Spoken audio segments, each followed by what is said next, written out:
Bonjour, c'est Fabien. Dans cette vidéo, je partage avec vous comment transposer des cellules Excel, donc comment modifier le sens des données. Imaginons par exemple un tableau, comment on pourrait modifier le sens des données de ce tableau. Donc pour ça, on va avoir une solution toute simple, classique on va dire. On va sélectionner le jeu de données qu'on souhaite modifier. On va par exemple faire copier. On va sélectionner la cellule où on souhaite faire la transposition. On va sélectionner cette cellule, on va faire un clic droit et ici on a transposer. Donc automatiquement, ça va me transposer les informations qui se trouvaient ici dans ce tableau. Le sens va être inversé. Auparavant, par exemple, le nom des actions se trouvait à gauche. Désormais, elle se trouve au-dessus. On peut faire l'inverse. Donc ici, on peut inverser si par exemple on a les informations au-dessus pour qu'elles viennent sur le côté. Ça revient exactement au même. J'ai utilisé le même tableau et je vais faire un clic droit, transposer, et donc on récupère la forme inverse. Donc ça permet ainsi facilement de transposer nos données. Maintenant, il y a également quelque chose qui va être intéressant, ça va être d'utiliser la formule transpose. Pourquoi? Eh bien parce qu'en procédant de la sorte, on va pouvoir faire quelque chose de dynamique. C'est-à-dire que ici, j'ai fait copier, puis j'ai fait la transposition, sauf que si j'ajoute un élément ici, eh bien il ne se passe rien. Alors comment procéder pour modifier ça? Eh bien je vais par exemple sélectionner mon jeu de données. Je vais indiquer que je souhaite le positionner sous la forme d'un tableau. On va sélectionner une forme, peu importe. Donc là, en l'occurrence, j'ai choisi une en-tête. Alors à noter, lorsqu'on va choisir l'en-tête, il faut comprendre que l'en-tête ne sera pas prise en compte dans la transposition. Donc il ne faut pas utiliser d'en-tête. Donc je vais retourner ici sur mettre sous forme de tableau. Vous choisissez la forme que vous préférez. Moi, je vais prendre au hasard, je vais prendre celle-ci.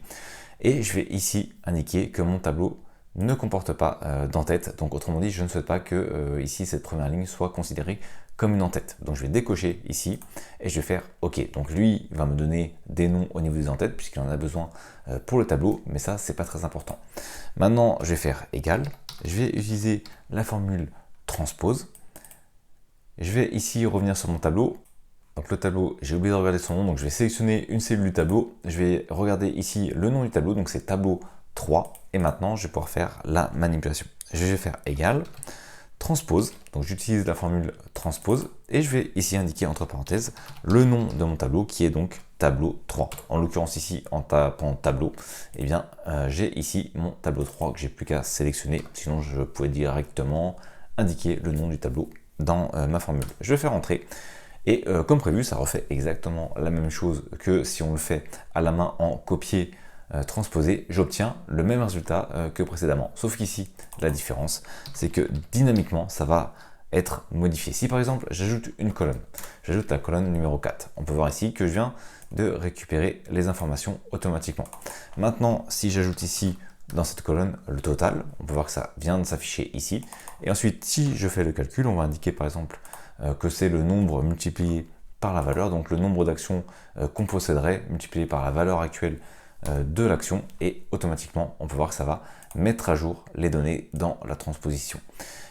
Voilà, donc j'ai mis à jour la dernière colonne et automatiquement tout s'est mis à jour, sauf que si on regarde ici, là où je l'ai fait manuellement en copier-coller, et bien ça n'a rien fait, ça ne s'est pas mis à jour, donc il faudrait que je refasse un copier-coller. Ici en l'occurrence en utilisant transpose, ça se fait automatiquement comme je viens de le faire. Au fur et à mesure que je vais modifier le tableau, que je vais ajouter des éléments, eh bien ça va faire la transposition automatiquement. Je n'aurai pas besoin à chaque fois de faire des copier-coller, ce qui peut provoquer par exemple des oublis. Et en l'occurrence ici, c'est beaucoup plus simple de procéder de la sorte. Une autre solution, donc là j'ai fait avec la mise en forme d'un tableau. Autre solution, on peut ici utiliser le gestionnaire de noms. Donc je vais sélectionner ici mon fameux tableau original. Je vais aller sur formule. Ici, je vais dire définir un nom. Je vais l'appeler, peu importe, je vais garder le nom. Ici, ça fait référence donc à ce jeu de données. Je vais faire OK. Et donc, il va s'appeler action. Donc, c'est le nom qui se trouve ici. C'est le nom qu'on lui a donné. Je vais faire exactement la même chose. Je vais indiquer transpose. Et entre parenthèses, action, comme on a eu précédemment. Donc, ça se retrouve ici. Et comme prévu, j'ai bien ma transposition qui vient d'être faite. Sauf que là, maintenant, si j'ajoute une valeur totale, eh bien, il ne va rien se passer. Et pourquoi? C'est tout à fait normal, puisque le gestionnaire de nom, pour lui, le nom est toujours entre H1 et L3. Donc, on va modifier ça par la suite. Donc, je vais déjà faire le calcul. Hop, alors j'ai fait somme, c'était pas ça. Je vais multiplier donc le nombre d'actions pour Sanofi, par exemple, par le nombre de valeurs. OK, je fais glisser la formule et pas de souci, ça fonctionne. Pour l'instant, il ne s'est toujours rien passé.